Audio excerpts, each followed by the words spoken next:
জয়গুরু। পরম প্রেমময় শ্রী শ্রী ঠাকুর অনুকূলচন্দ্রের জীবন অবলম্বনে রচিত মহাজীবন গ্রন্থটি লিখেছেন পরেশ ভোরা। আজ পর্ব 2। কৃষ্ণসুন্দরীর অপর দুই কন্যা নিস্তারিণী ও গোবিন্দমণি, তারাও মায়ের এই প্রস্তাবে খুব খুশি হলেন। এরপর কিছুদিন কেটে গেছে। মনোমোহিনী 18তে পা দিয়েছেন। কৃষ্ণসুন্দরীর মন খুবই খারাপ। রাধা মদনমোহনকে প্রতিদিনই জানান, ঠাকুর সবই তো দিয়েছ, মনুর একটা ছেলে হলেই সব আশা পূর্ণ হয়। রাধা মদনমোহন তার প্রার্থনা শুনলেন। মনোমোহিনী দেবী অন্তঃসত্ত্বা। সেদিন দুপুর হয়ে গেছে, বাড়িতে তখনও কারো আহারাদি হয়নি। এমন সময় উঠানে জটাজুটোধারী এক সন্ন্যাসীকে দণ্ডায়মান দেখে বিস্মিত হলেন সকলে।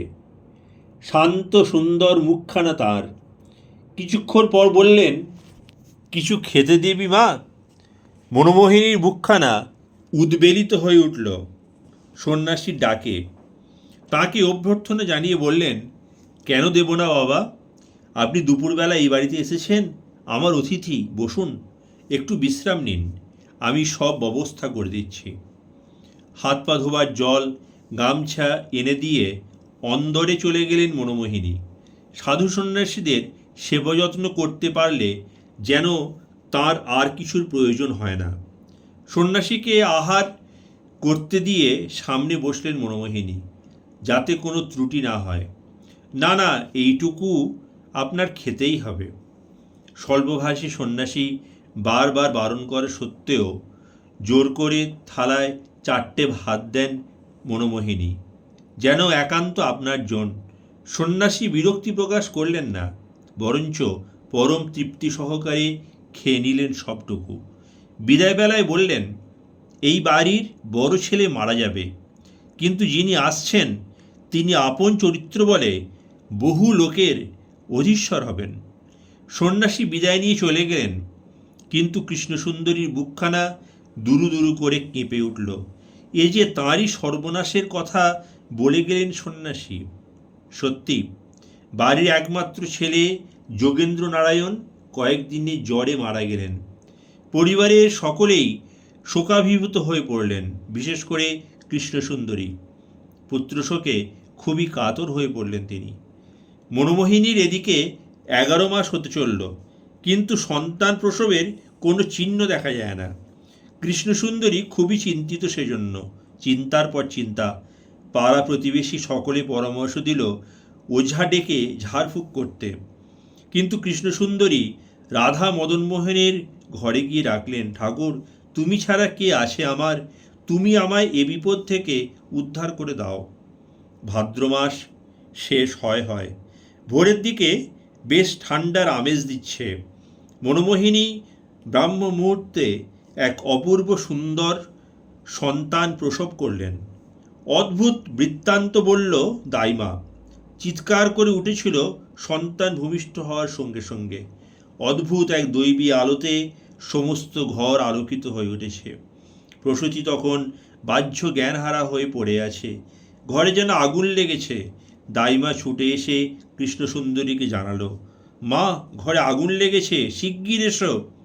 কৃষ্ণসুন্দরী বিস্ময়ে ছুটে এলেন দেখতে, কিন্তু তিনি দেখলেন ভূমিষ্ঠ শিশু চারিদিকে তাকিয়ে হাসছে। বেশ গোলগাল সুন্দর ছেলেটি, মাথায় একটা চুলও নেই, বেশ ডাগর দেখতে। শিশুকে দেখে কৃষ্ণসুন্দরী পুত্রশোক সব ভুলে গেলেন। কোলে নিয়ে বললেন, ডাগর হবেই তো, 11 মাসের ছেলে, ডাগর হবেই। জন্মপঞ্জি রাখা হলো। সেদিন ছিল 1295 সনের 30শে ভাদ্র, ইংরেজি 1888 খ্রিস্টাব্দের 14ই সেপ্টেম্বর। সংক্রান্তি, শুক্রবার, তাল নবমী তিথি। ভোর 7টা 5 মিনিটের সময় শিশু ভূমিষ্ঠ হলো। জন্মগ্রহণের কিছুদিন পরেই শিশু কেমন চঞ্চল হয়ে উঠল। এরই মধ্যে আধো আধো কথা বলতে শিখেছে। মনোমোহিনী পারেন না তাকে নিয়ে। আতুর ঘরে সেক দিতে গিয়ে শিশু যন্ত্রণায় অস্থির হয়ে পড়ে। কোনো মতেই সেক দিতে দেয় না। মনোমোহিনী ক্লান্ত হয়ে পড়েন তাকে নিয়ে। কয়েকদিন পর কৃষ্ণসুন্দরী দৌহিত্রীকে নিয়ে বসেন সোহাগ করতে। পাড়া প্রতিবেশীর কাছে শিশু বড় মনোরম, আদরের।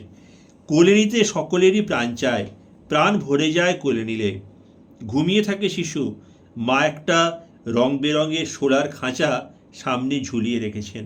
শিশু ঘুম থেকে উঠেই খেলতে থাকে সেই রং বেরঙের খাঁচার দিকে তাকিয়ে। কত রং, কোনোটা লাল নীল, কোনোটা সাদা, কিছুই বোঝে না সে। মনের মধ্যে সংঘাত তার, জানার সংঘাত, কোনটা লাল কোনটা নীল। খেলতে খেলতে শিখতে থাকে রঙের বিচিত্রতা। বড় হতে থাকে শিশু, আরও বোধ আরও গভীর হয়ে ওঠে। বুঝতে পারে তখন রঙের বিভিন্নতা। আরও কিছুদিন যেতেই শিশু হামাগুড়ি দিতে শুরু করে। কৃষ্ণসুন্দরী জ্বালা তাতে আরও। কোলে মোটেই থাকতে চায় না, শুধু ছুটোছুটি করতে ভালোবাসে। বড় চঞ্চল। কৃষ্ণসুন্দরী ভীষণ অস্থির হয়ে পড়েন শিশুকে রক্ষা করতে গিয়ে। মনোমোহিনীরও তাই।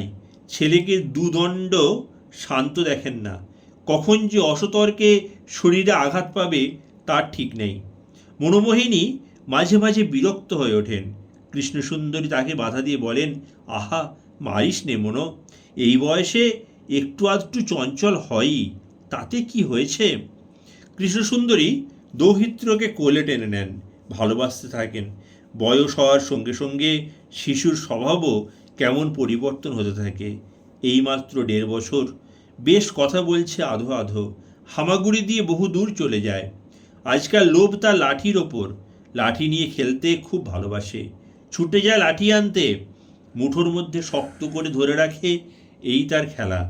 কৃষ্ণসুন্দরী হাসেন তার লাঠি নিয়ে খেলা করতে দেখে। সোহাগ করে ডাকতে থাকেন, গাড়োয়ান, ও গাড়োয়ান। শিশুটি বুঝি মাঝে মাঝে সাড়া দেয় তার কর্তামার ডাকে। কৃষ্ণসুন্দরী হাসেন তার সাড়া পেয়ে, আনন্দে আটখানা হয়ে পড়েন। মাঝে মাঝে শিশুটির দিকে তাকিয়ে তার বুদ্ধিদীপ্ত চাঞ্চল্যকে উপভোগ করেন।